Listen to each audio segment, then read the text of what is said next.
Hello everybody, welcome to Crafty Soup. My name is Misty. It is the beginning of a new month, which means it is kit building time for me, so I have my Counterfeit Kit build for you. If you're here from the Counterfeit blog hop, welcome. I'm super excited that this is my first blog hop as a design team member. I couldn't be more thrilled. If you found my video at random, you may be wondering what the Counterfeit Kit Challenge is.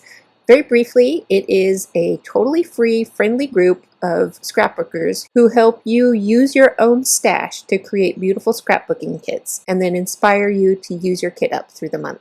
I will have plenty of links in the show notes if you need more information. Let's go ahead and get started with my kit build. I always start off my kit builds by taking a good look at the inspiration. So here is the kit we are being inspired by this month. It is by the Paper Person and it's a kit from April.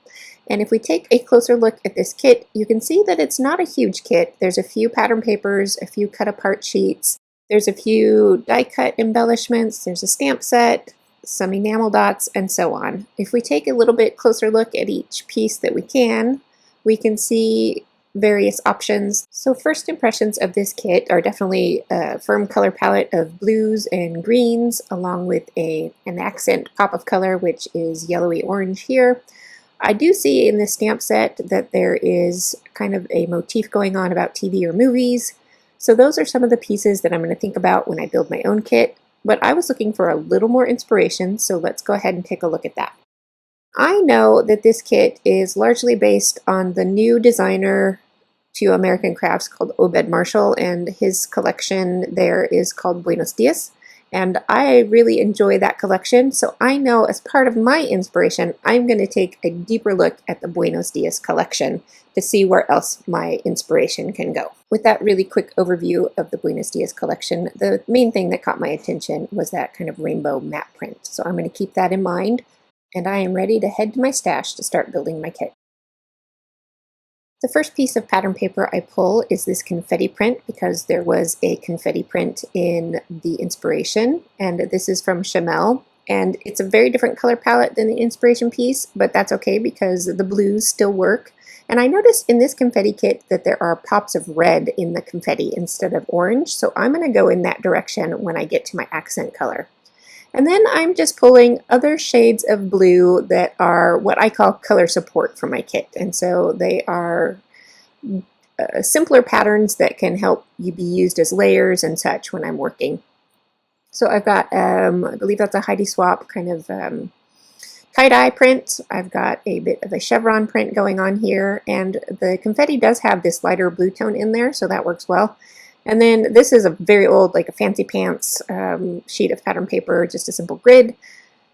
I did find this very bold stripe. It's an authentique paper, strawberries on the back, but that green bold stripe fits with the color palette, and that green bold stripe is not something I would normally use, so I'm interested in seeing how I can use that up. And then I recently purchased this matte print, and so when I saw the matte print in the inspiration piece, I knew this was the perfect time to use it. That matte print has some florals on it in a light blue shade, and so this extra floral piece here has the dark blues from the confetti piece as well as the light blues. And then this is where I start bringing in my pops of red. I've got this camera print. Yes, it's only a partial sheet because I've punched into it, but I'm okay with that. And so that is going to start my pops of red. It also happens to have the aqua-y blues in there, so that works. And then I find this Simple Stories stripe sheet that includes those aqua blues as well as reds. And I think there's even green, yep, there's even green in there, so that works wonderfully too. And then I was looking for a little bit something more, and I found this really fun artsy piece that I've had in my stash for a very long time, and I think it goes well with the Obed Marshall fun and funky artsy feel. So then I'm ready to pull out some embellishments, and I get started with this very partially used piece of label paper. I believe that is from the Stamp Market. And this cut apart sheet is also from the same company, and it has a lot of the colors in these kind of journal card pieces that I think will work really well.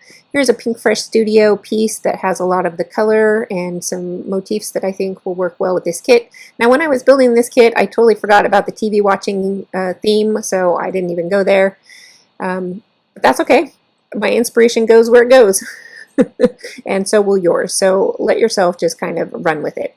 There were no alphabet sets in the kit, but I have to have alphas, so I pulled things that I thought would work. And then here is a Hip Kit Club pack of die cut pieces that have a good color matching and a theme that I think will work for stories that I tell.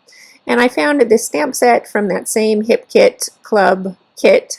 So don't be afraid to cannibalize any other kits that you may have been saving over the time to pull them together in a new way.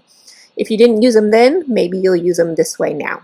So I added a few extra pattern paper pieces that I think would be good for layering and some simple enamel dots. I also threw in that bottle of Nouveau because I know the Obed Marshall enamel dots were a little bit more on the artistic side, so that Nouveau drop can help me make my own enamel dots out of little punches, like heart punches, star punches, stuff like that, that can turn them into a little bit more artistic enamel dots.